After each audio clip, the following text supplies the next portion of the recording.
Welcome back. We've said it before and we'll say it again. When it comes to the fight for control of the Senate, Democrats are facing serious headwinds this election.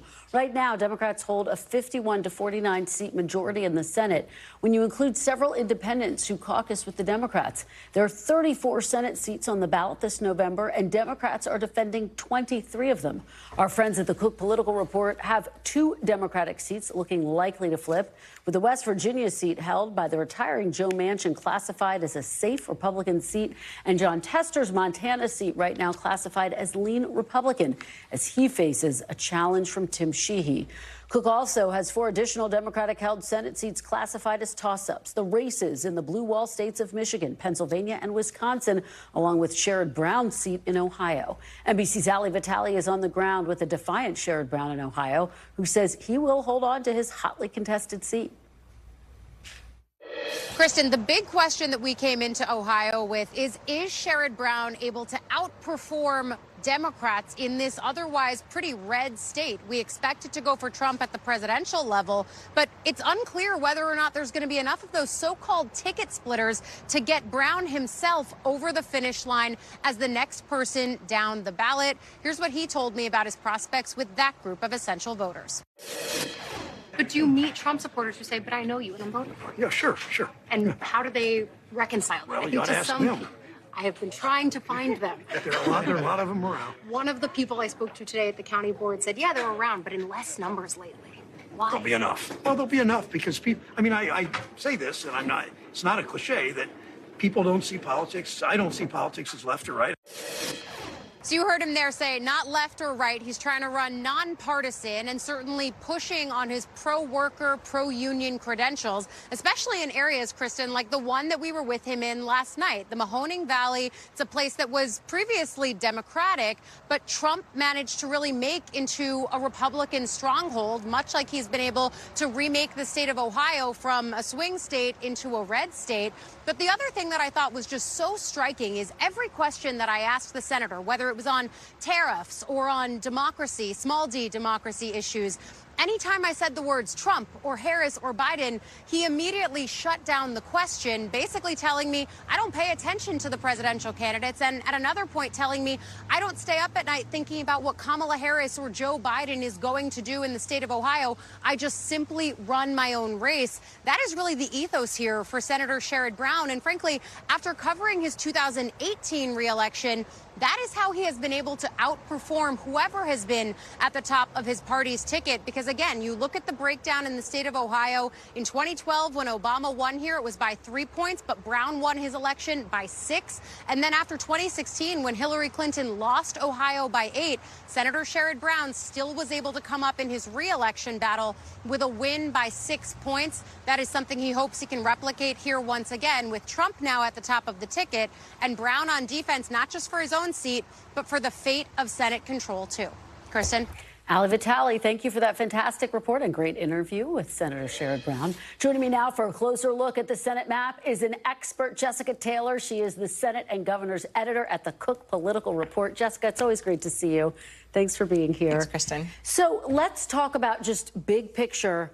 We said it at the top, Democrats are really facing some significant headwinds when it comes to holding on to the Senate. We never like to predict exactly what's going to happen, but how big are these headwinds? I think it's just very difficult because I think the stats to remember is that in 2016, every single Senate race went the same way that the presidential race did. In 2020, only Susan Collins managed to win, even as Biden carried her state. Now, she outran Trump by 7 points. That's where I think, if Sherrod Brown can sort of keep it in that margin, as Ali said, it's still within the realm of possibility. I still think it's difficult if Trump wins by more than 8 points. If it's in double-digit territory, that's where it's hard. But that's why John Tester is facing such a difficult re-election there, is because that's a 16-point Trump state. But then these blue wall states, they've all very much tightened up. I think, I think there's some Democrats there, like Alyssa Slotkin in Michigan, that can probably outrun Harris by a couple of points. Bob Casey in Pennsylvania can. Tammy Baldwin, that race is very much tightened.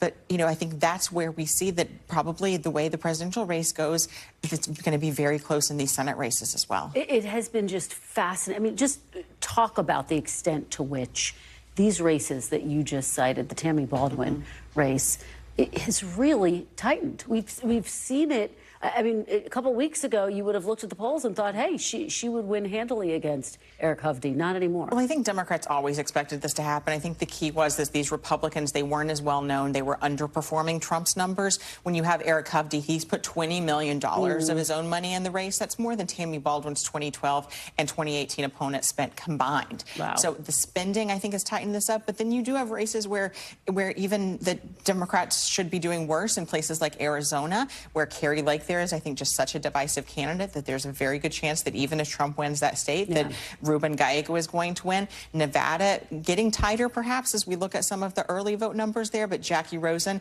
she's built enough of a lead where we still have her favored in that lean Democrat column. But then we go to the races where if Democrats lose in Montana, lose in Ohio, they need places to make up. The #1 target there is Texas.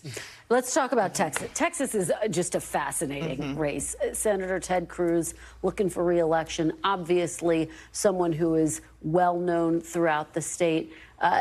Do you think that his Democratic challenger, Colin Allred, he's been tightening the plows? He's giving him a real race, and so Democrats are pouring a lot of money into that race. And I think they have to, just because of that math that we talked about at the beginning. Listen, I think that Allred, Beto O'Rourke got within less than 3 points. Yeah. I think this is just tougher in a presidential year, but Democrats point out there's a lot of new voters that have registered, and there's two things that Ted Cruz didn't have to deal with in 2018 that he does now.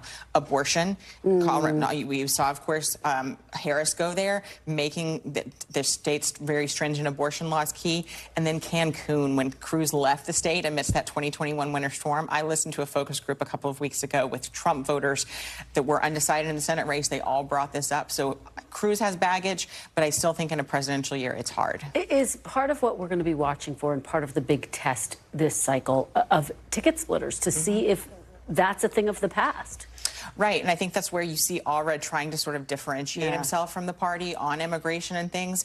And then the state where I'm looking to see if there's enough ticket splitters in a way is this interesting race in Nebraska, where Deb Fischer is really in a race with the independent Dan Osborne. Now he's sort of running on his blue-collar background. He's making explicit appeal to Trump voters in his latest ads, even comparing her to Hillary Clinton in one of these ads. He hasn't said which party he would caucus with.